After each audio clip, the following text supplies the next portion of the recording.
Selamat siang, selamat siang, izin memperkenalkan diri, nama saya Ardian Arbaida, mahasiswa S1 Manajemen Universitas Cyber Asia, kelas MJ509. Mohon izin Bu Melinda untuk mempresentasikan serta membawakan materi terkait tugas ujian tengah semester, eee, dengan topik, eee manajemen risiko, mata kuliah manajemen risiko dengan dosen pembimbing Bu Melinda Putri Nurhati, SMMM.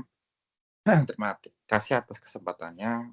Izinkan saya meminta waktunya sebentar untuk mempresentasikan hasil tugas saya, yaitu salah satu kasus, eee, nyata terkait dengan manajemen risiko. Ya, langsung saja untuk menyingkat waktu, saya akan membawakan, topik di mana pernah viral atau pernah ramai, yaitu kebocoran data pengguna Tokopedia di tahun 2020. Nah, sekelas perusahaan Tokopedia yang notabene adalah perusahaan e-commerce yang, terbesar saat itu belum karena Shopee dan TikTok belum begitu gencar, maka saya boleh sebut, Tokopedia itu adalah terbesar di saat itu, eee dengan jutaan data penggunanya. Eee, sebelum sebelum itu saya akan, menjelaskan terkait latar belakang dari manajemen risiko ini sendiri, menurut perkuliahan dan yang saya pelajari sejauh ini, ya yang saya baca di materi, di Edlink ya, jadi manajemen risiko ini sangat penting, dengan latar belakangnya banyak, lingkungan bisnis penuh yang ketidakpastian di era zaman sekarang, terus risiko yang dapat menghambat pencapaian tujuan organisasi, oleh karena it dan men oleh karena itu manajemen risiko dibutuhkan untuk meminimalkan dampak kerugian, eee, risk management ya, eee, setiap organisasi itu pasti menghadapi risiko ya, baik dari internal maupun eksternal, sehingga perlu dikelola secara sistematis gitu. Nah, pengertian risiko sendiri itu banyak, eee kemungkinan terjadi peristiwa yang merugikan, terus berkaitan dengan ketidakpastian, terus ya yang dampaknya itu pada kinerja, pada performa dan tujuan perusahaan atau organisasi gitu. Kemudian, eee, di sini saya konteksnya adalah, apa ya, Tokopedia, balik lagi ke topik, saya kaitkan dengan topik, menurut perkembangan e-commerce di kala sekarang ya, di Indonesia yang sangat pesat ini, apalagi era digital sekarang. Nah, pengun penggunaan sistem informasi itu menyimpan data apa, perlunya manajemen risiko itu sangat diperlukan untuk, apa ya, istilah menghindari resiko-resiko itu tadi yang saya pernah sebutkan tadi sebelumnya,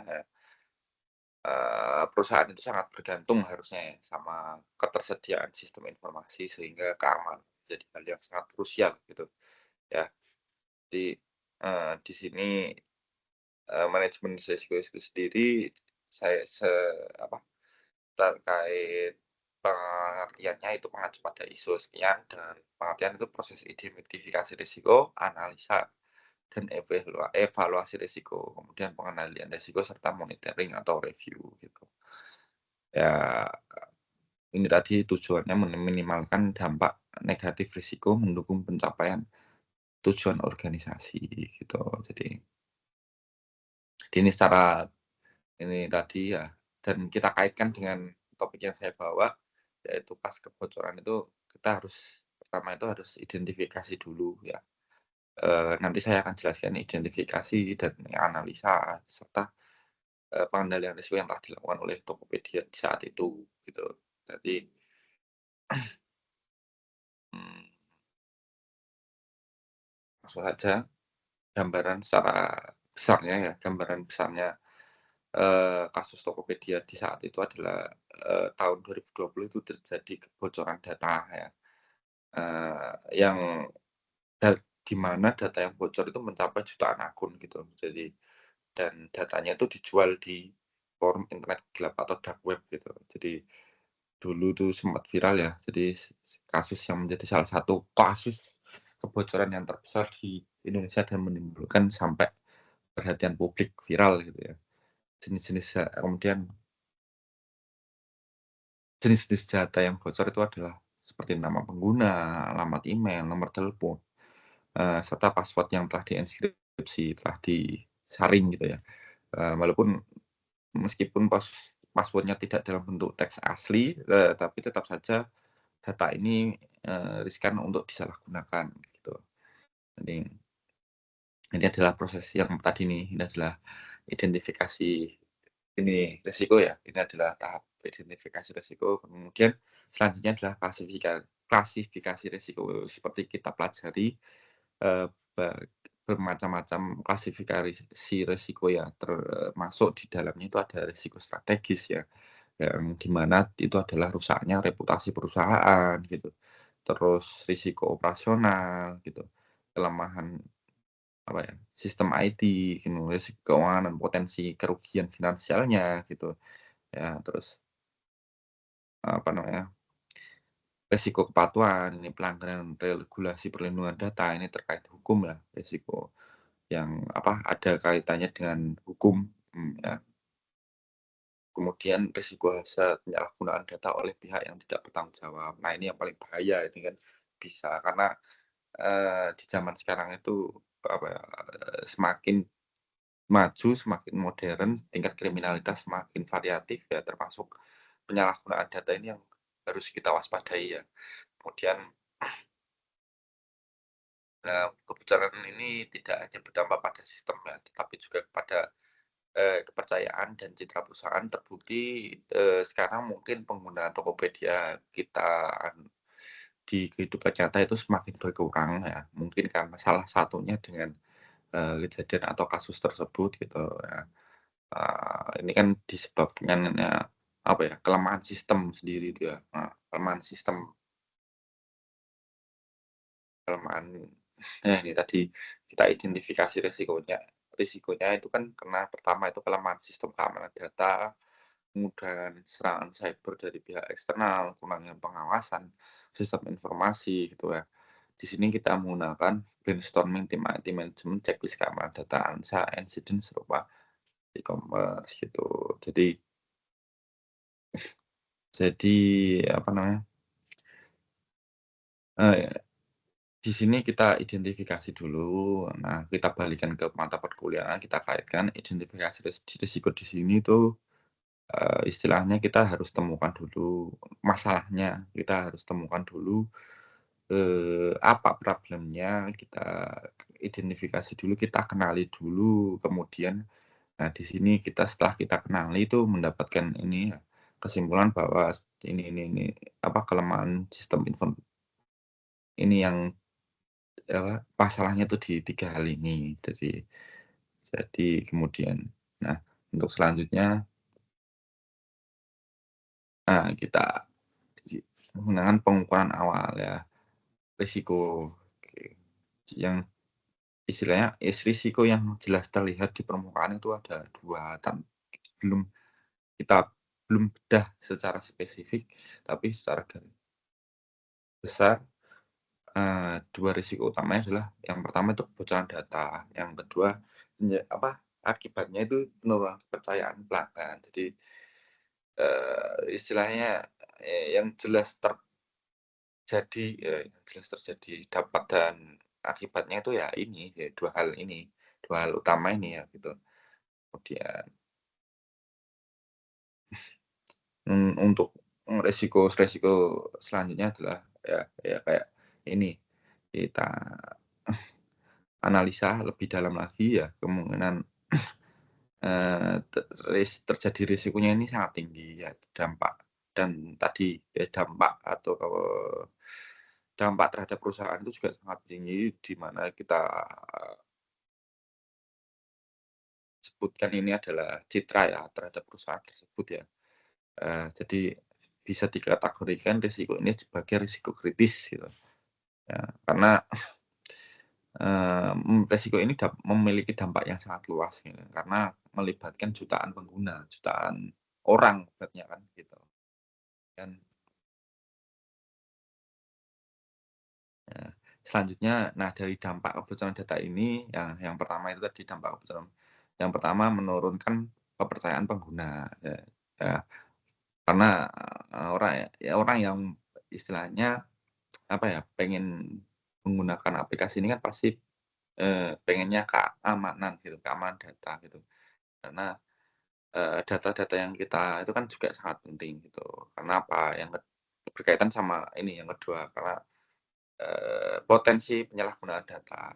Di lain keamanan kita, di lain itu ada potensi di mana, ini penyalahgunaan data gitu. Kemudian akhirnya di ending-nya itu pasti heeh, ini mengakibatkan kerugian atau reputasi perusahaan menjadi jelek gitu ya. Kalau kita tarik lagi pasti akibat selanjutnya karena reputasinya jelek pasti, pengguna itu pasti akan lari gitu. Disinilah dari dampak kebocoran data di tahun itu ya.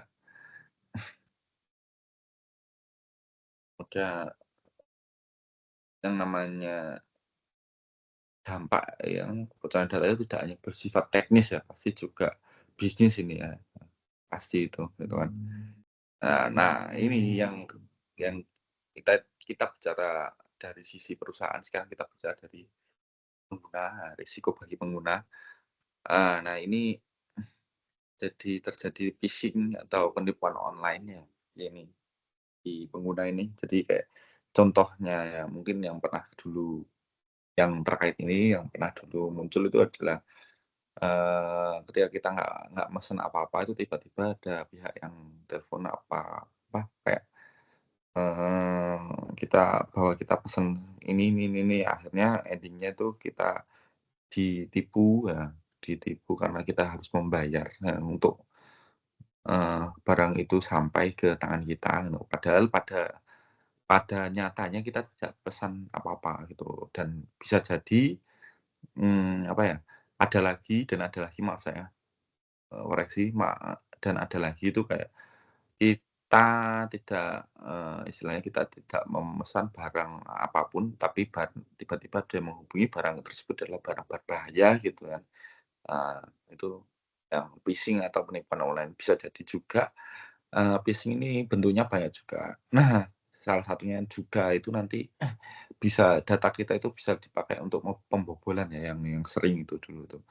Nah itu, kemudian selanjutnya penyalahgunaan identitas ya, kayak ya hampir mirip penyalahgunaan identitas. Jadi data-data yang sensitif ya, data-data yang, menurut kita sangat perlu dijaga itu malah digunakan untuk hal-hal yang tidak, benar gitu kan, kemudian ancaman keamanan akun ya, jadi ini yang terkaitannya sama tadi dampaknya itu luas pada bisnis dan hukum gitu kan. Keamanan akun kan pasti, karena itu tadi user-nya itu kan jutaan, bukan hanya satu 2 orang gitu kan. Dan ini kan dampaknya luas gitu, mempengaruhi banyak itu. Pengguna menjadi pihak yang paling sebenarnya di sini pengguna itu menjadi pihak yang paling dirugikan akibat kebocoran data ini gitu kan.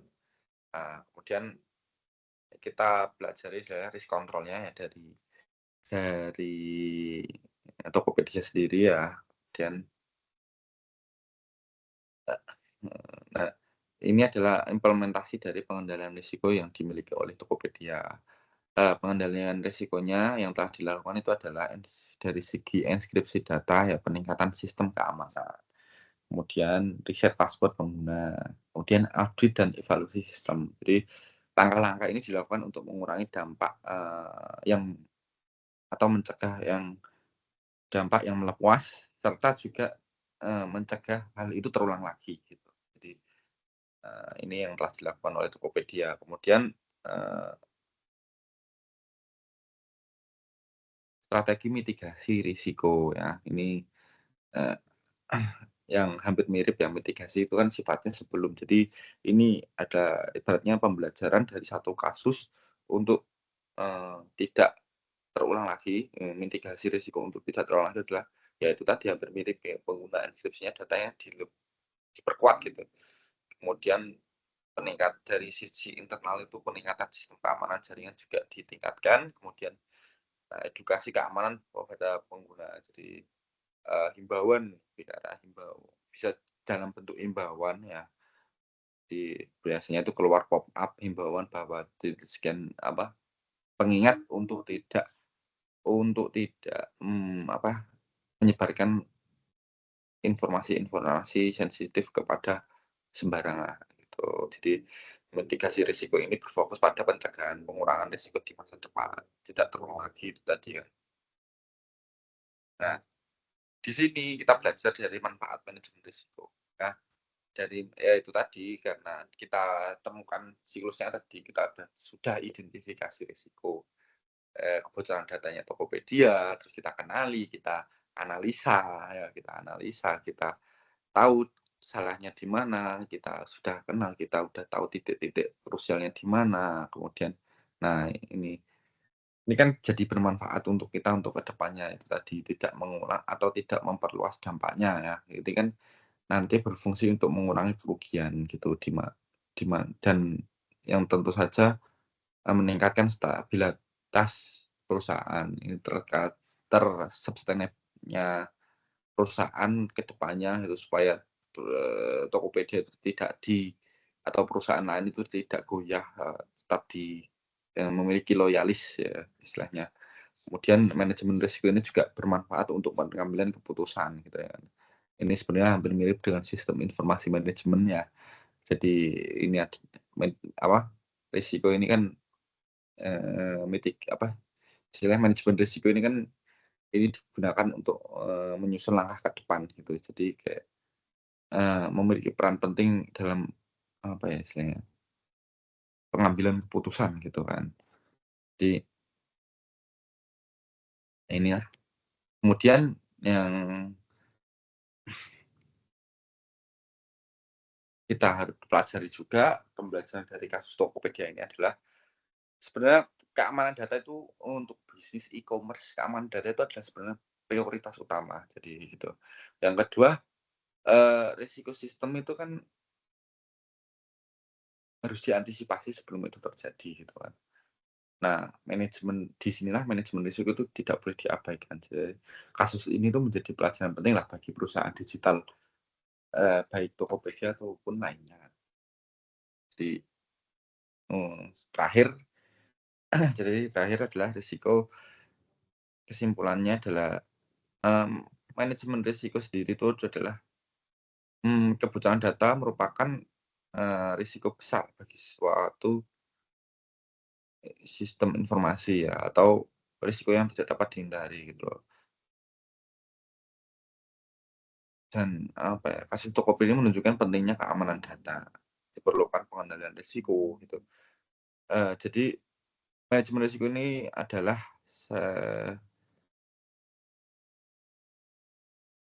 kunci dalam menghadapi risiko di era digital gitu. Ya saya cukupkan, sekian dan terima kasih atas waktunya. Eee, semoga bermanfaat bagi kita semua. Sekian wabillahi taufiq wal hidayah. Wassalamualaikum warahmatullahi wabarakatuh.